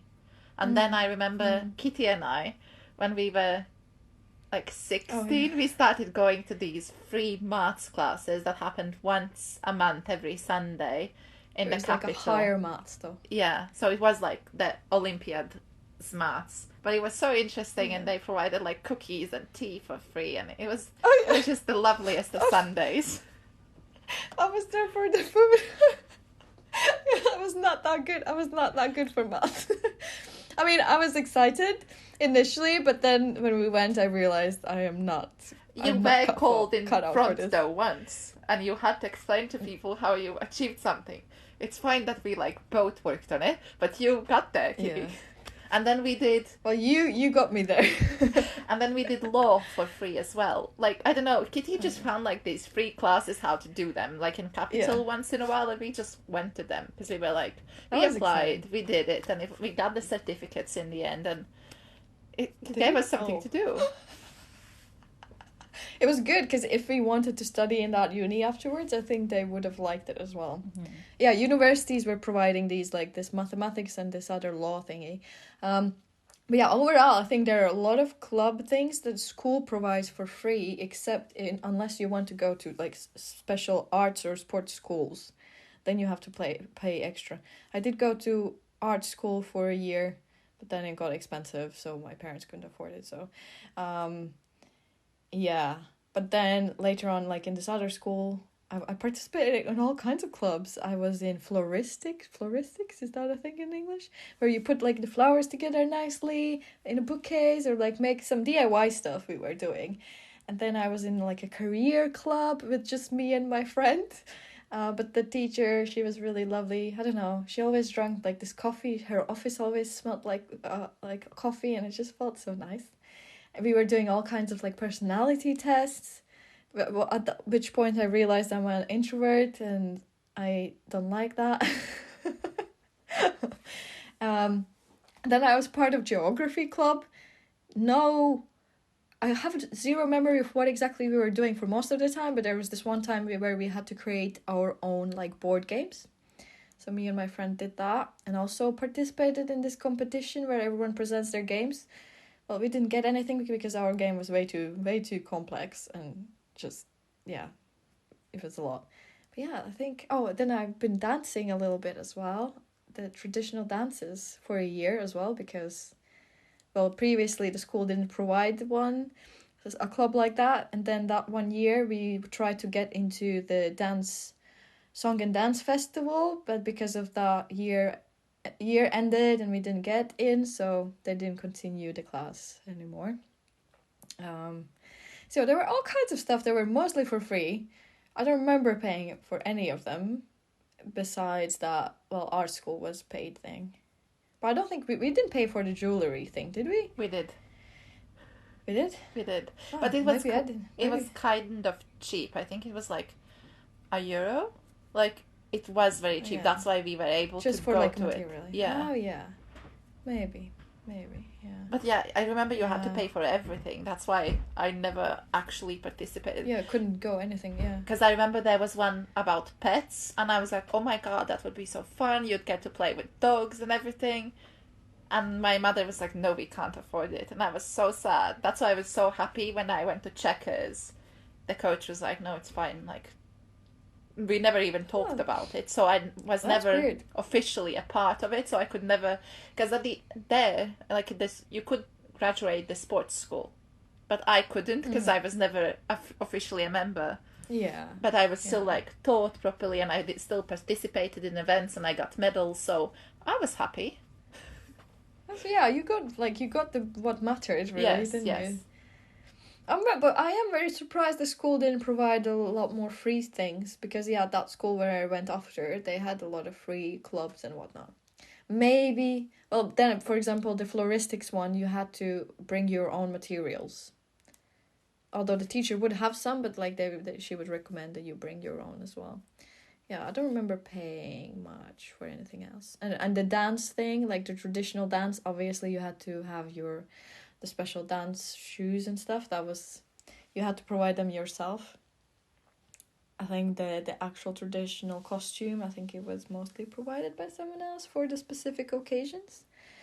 But yeah, it was a thing. Interesting. Very interesting. Yeah, well, we talked about awards and kind of celebrations. What I wanted to mention was the fact that in our schools we used to have little discos every now and then. Either as a class you would have like a little gathering and I don't know, either before Christmas or something, where you kind of just, kids bring some sweets, like some snacks, and then you just kind of, I don't know, teachers and parents aren't there, you just kind of hang out, like little parties. And then there will be, I think, specifically before Christmas or like the winter later prom. In the year. would kind of be a winter prom, but I would more call them discos. Yeah, I don't think because like prom, like here in the UK or in America, it seems like a very big thing. Those things for us were not big things, I think. Well, at least not for in me. my school. It was weird because in the later years they combined that with the official end of the year card giving, so in the beginning you'd have the award ceremony, and then you have the disco, and like sometimes you'd have like the food bits, and there's still teachers obviously everywhere to like make sure we don't drink alcohol, because although we're legal, we can't because we're in school.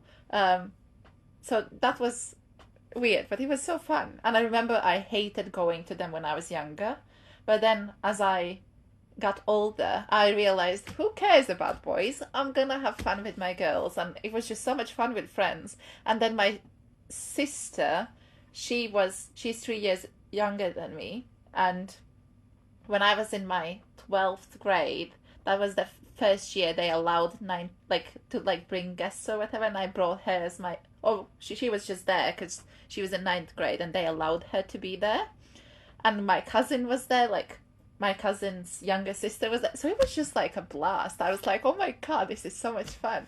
But yeah, there would be like teams, but not everybody would actually follow it. Like nobody would wear like these gowns and like these massive dresses. It wasn't that fancy. I don't think anybody could you would really try afford to dress. it. Yeah. I think you would dress up a little bit for the occasion, but it was never really, you buy a specific dress for just that prom. What about you, prom? What about you, Daniel? Yeah, from what I remember, primary school, we had a lot of school discos because it was more of a fun environment. So I think they would put discos on quite often because they wanted to fill like the gaps. So there'd be like times where they needed just to fill the day. So they'd just have like a school disco and just, you can go if you want to. And there's a lot of free time. I remember that. But when I went to secondary, I don't remember at one single disco. There was like nothing. There was never anything like that. And I remember I didn't miss the disco, but I just remember it was like a shift from like being all fun and to secondary where it was serious and you couldn't have fun. There was more rules. So we did have a prom though, and I skipped it because it wasn't for me. Dressing I see. So you can't tell us much more about the proms then, I assume. I wasn't there for it. Sorry. Yeah, that's okay. Don't worry. I was excited to hear about it, but that's alright. I've seen movies. That's okay. Yeah, well, we kind of talked about little graduations, didn't we? Well, ish. Do you have like a bigger like a graduation ceremony when you finish school, like the last year, or when you move from primary to secondary, or not at all? It's No, just there was nothing. It was just, I remember in primary school we had like a mock test, it was like a test where it kind of projected what your grades were gonna be, and they go, oh, don't worry, this isn't set in stone, but it gives you like a snapshot of what your abilities are. So I remember doing this test. I can't remember what I got, but it was kind of a weird thing where they were like, it doesn't mean anything, but it kind of gives you some, insight. And then we just moved schools, it's not a big thing. And then, yeah, when we leave secondary school, it's just the prom really. It's like the big event, and then there's nothing else. Yeah. That is kind of sad. Yeah, because as we mentioned earlier, we basically every year ending, you would have a little celebratory moment. Okay, it wasn't major, but then when we finished the 9th grade, when we finished primary school, it would be like a little graduation where people would dress up and families would come. There would be like a whole concert. It would be a whole thing, and similar to the last year of school, that would be even bigger thing because It's basically like when you graduate university here, but better, because it is because it's the children themselves who like organize everything, and it just feels much more heartfelt. And then it also gives the teachers opportunity to say, like, give the special awards. And I remember in my school we had this book where if you're like exceptionally well, like big, like well, just good at studying basically, and you have top grades and you've gotten all these awards, there was a special book where you could like sign your name. And obviously for me, that was like the goal. I never achieved it. But my classmate in 9th grade, the girl who like took me to checkers, she was the only one who was in 9th grade signed the book, because they knew she was gonna skip school, like change schools, because she obviously wanted the best one. And she was the first and only one to sign it on the 9th year, which was, I thought, cool. But like whenever somebody does sign it, it's because it happened for my brother's graduation. It was in his class. There was this super smart guy. The whole room is just like standing and like celebrating them, because it obviously doesn't happen that often. Like I don't even know what you have to do, like all tens maybe. Like it's super hard to get in that book. But yeah, it's awesome. I like, you guys missed out on not having graduations, I feel like. I remember thinking when I was coming to the end of my schooling, this is an anti-climax, because like you've been there for so long, it feels like you've been there for your whole life, and then it comes to an end, and it's like the final week, because the teachers just say, "Oh, just you can do what you want." There's no planning involved. It's just, do you want to watch a film? Like they put a film on for the class, like we have this film, and we were like, okay, and then we just sit there, watch a film, and then, okay, next you can do what you want. You can just go play in the yard. The whole week was just, there was no planning. It was just a free for all sort of thing. But I remember at the time thinking, like, I just couldn't wait to leave. There was like that urgency to move on. Like I felt like once I left school, it was a new beginning, and I could just go to college and meet new people, and yeah, I just remember feeling that was how I felt at the time. Yeah. Well, I have a question. Sorry, Kitty. We have like this thing in every school. On the last year of school, we have this like token evening where the final years, they all like do something. So for us it was like we made like this act, like a theater, which we ourselves wrote, like prepared all the costumes. Like it was like, it's this big thing, and I feel it's like in every school, and it happens every year. And at the end of it, like it's like a big celebration. It's before the exams start, so before it gets stressful. For us, I think it was in February, and you get like this token of your school. So for me, I could choose between like a thing that you pin to yourself. I've forgotten the name for it, or like pin? yeah. I think it has a proper name for it. Oh, maybe. Yeah, or this thing that you can put like on a necklace, and it has like the emblem of the school and the year. So for me, I was the 82nd year, so the 82nd year that graduated at school. But it was like a big thing, and every school has it. Some schools do rings and things like that. It's just like a symbol that you've graduated. Do you have something like that, or also no? Other than like the Christmas play, like I think that's the only thing we had, and that was voluntary.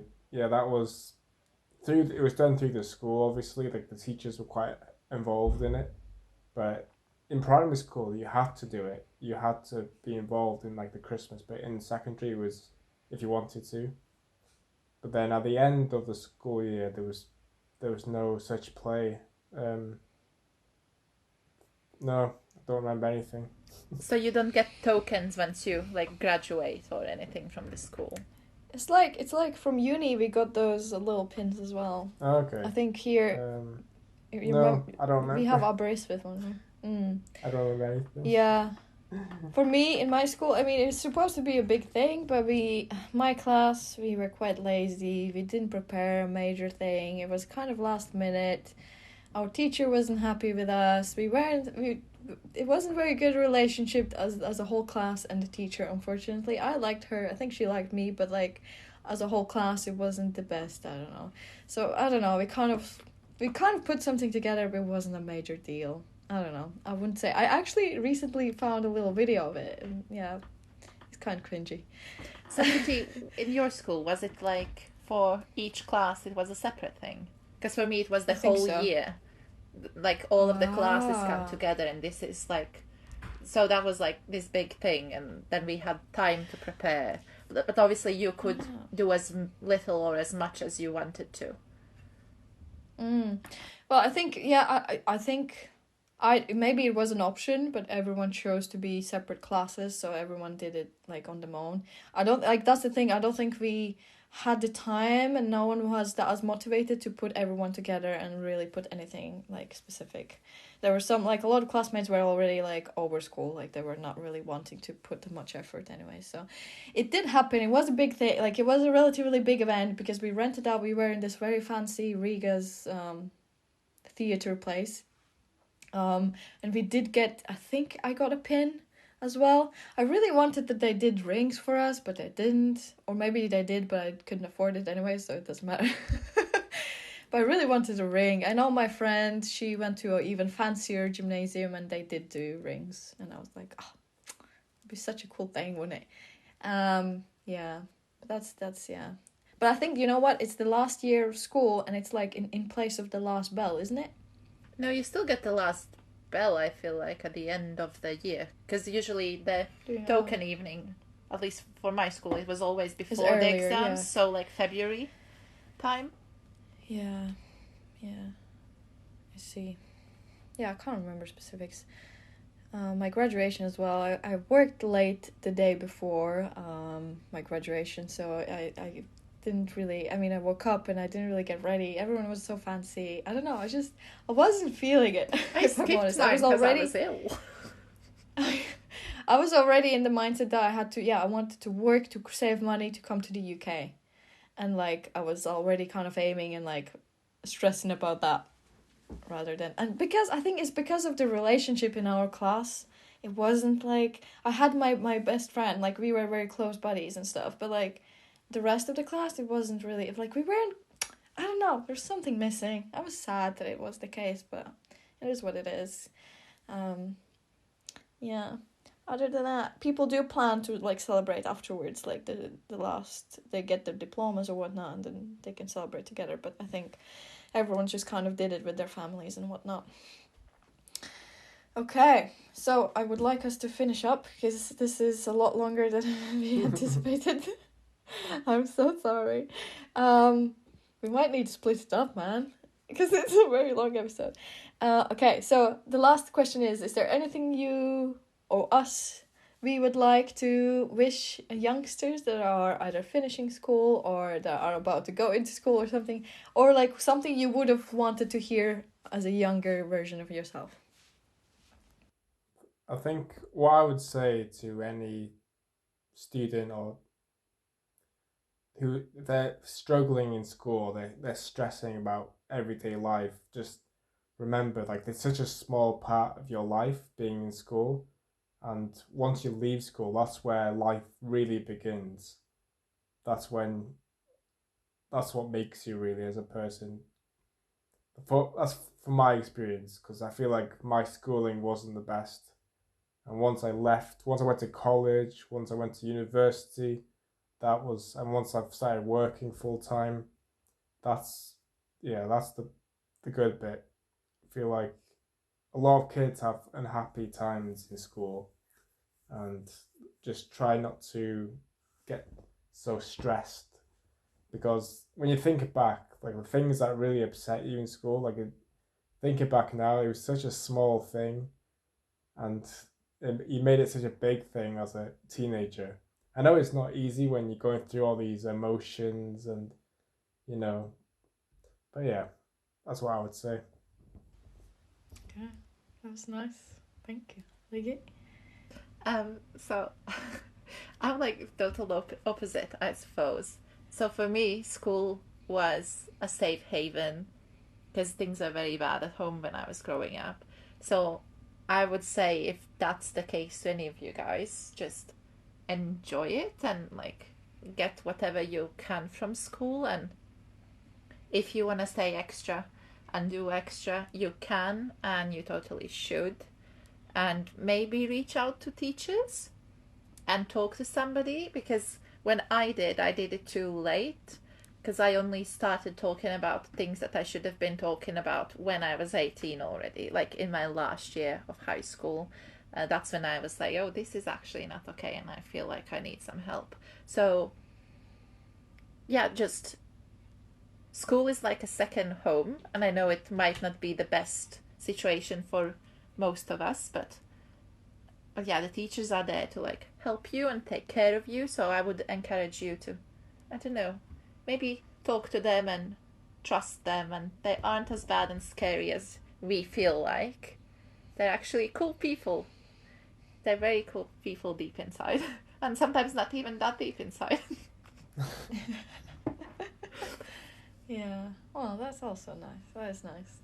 I'm coming from a background that's like kind of impartial to school, to being quite obsessed with my grades and being good at school. I would say, yeah, at the end of the day, school won't matter as much, really. It's more the relationships you build, the friendships you had there. I think that's going to be more important. Even though my younger self was hating on kids who were having big friendship groups. I was like, well, you're not going to have a good job if you don't study. But it does matter more than all the grades and everything. Like, literally, you go to uni and that's it. No one cares what marks you got. No one cares. I would also recommend reaching out for any help to teachers. They're mostly very forthcoming. If not teachers, then maybe you have some other support staff that can lead you to the right places. And yeah, I think it's gonna be fine. You know, if you think you're not succeeding in school and life is not the best, believe me, life only starts afterwards and it gets only better and better. Okay, awesome. Should we finish the episode then? Yeah. Yeah. Well, thank you for listening. And hopefully we'll see you next time. Yeah. Yeah. Bye-bye. Thank you for having me. Thank you for coming. Bye-bye.